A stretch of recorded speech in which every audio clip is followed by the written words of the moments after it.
খুব সহজে কিভাবে সুজির হালুয়া অথবা সুজির বরফি তৈরি করে নিতে পারবেন। অনেকেই কিন্তু এটা সকালে রুটির সাথে অথবা শবে বরাতে খেতে বেশি পছন্দ করেন।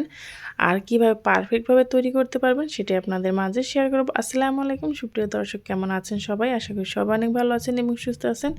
আজকে আমি তৈরি করে দেখাবো সুজি দিয়ে কীভাবে ভীষণ সুন্দরভাবে এবং মজাদার এই বরফিটাকে তৈরি করে নেবেন। তার জন্য প্রথমে আমি একটি কড়াই বসিয়ে দিলাম আর কড়াইতে দিয়ে দিলাম 1 কাপ পরিমাণ সুজিটাকে আমি হালকা করে ভেজে নিচ্ছি, দেখতে পাচ্ছেন। আর এই সুজিটা ভাজার সময় একদম মিডিয়াম আঁচে রেখে এই সুজিটাকে ভেজে নিতে হবে। 1 মিনিটের মতো আমি শুধু সুজিটাকে ভেজে নিয়েছি একটু মুচমুচে করে। তারপর আমি এর ভিতরে দিয়ে দিলাম 2 টেবিল চামচের মতো ঘিটাকে দিয়ে ভালোভাবে আমি গলিয়ে নিচ্ছি। তারপর এভাবে করে আমি ভেজে নিলাম। এই সুজিটাকে যত ভালোভাবে ভাজা হবে ততই কিন্তু সুজির হালুয়া দানাদার হবে, খেতে কিন্তু বেশি ভালো লাগবে। এই তো এভাবে করে আমি মিডিয়াম আঁচে 5 মিনিট এটাকে ভেজে নিলাম। তারপরে এর ভিতরে দিয়ে দিচ্ছি আমি কিছু বাদাম কুচি। আপনারা চাইলে যে কোনো বাদাম এখানে ব্যবহার করতে পারেন। তারপর এর ভিতরে দিয়ে দেব কিছু কিশমিশ। এভাবে একবার হলো বাসায় ট্রাই করবেন। যদি কখনো খেয়ে না থাকেন এভাবে একবার ট্রাই করে দেখতে পারেন। এটা কিন্তু খেতে অসম্ভব ভালো লাগে এবং একদম স্বাস্থ্যসম্মত, ছোট থেকে বড় সবাই অনেক বেশি পছন্দ করবে এই সুজির হালুয়া অথবা বরফি। এভাবে করে আমি আরও 3 থেকে 4 মিনিট ভেজে নিলাম। তারপর আমি এখানে দিয়ে দিলাম 1 কাপ পরিমাণ চিনি। আমি এখানে 1 কাপ সুজির জন্য 1 কাপ পরিমাণ চিনি ব্যবহার করেছি।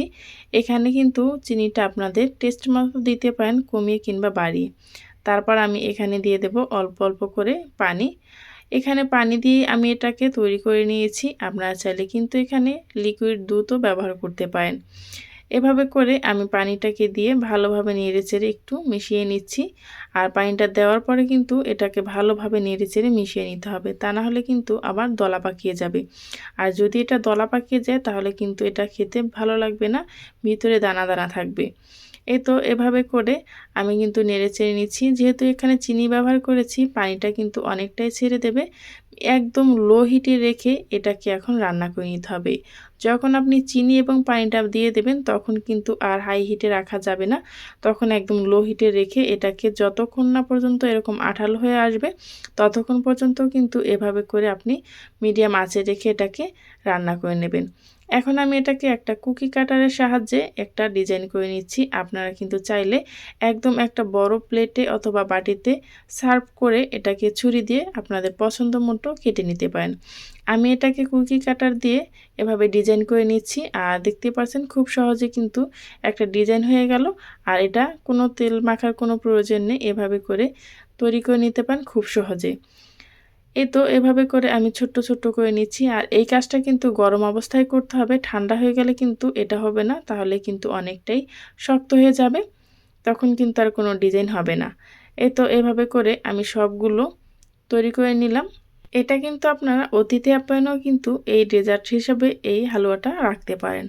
আমার এই হালুয়া রেসিপিটা যদি আপনাদের কাছে ভালো লেগে থাকে তাহলে প্লিজ চ্যানেলটি সাবস্ক্রাইব করে পাশে থাকা বেল আইকনটা ক্লিক করে রাখবেন। আর যারা ফেসবুক পেজ থেকে দেখছেন চাইলে পেজটি ফলো দিয়ে আমার সাথেই থাকতে পারেন।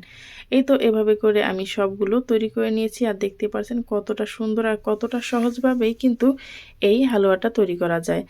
পরবর্তী ভিডিও নিয়ে আসা পর্যন্ত সবাই ভালো থাকবেন, সুস্থ থাকবেন। আমার এই ভিডিওটা বেশি ভালো লেগে থাকলে কাছের মানুষের কাছেও শেয়ার করে দিতে পারেন। আল্লাহ হাফেজ।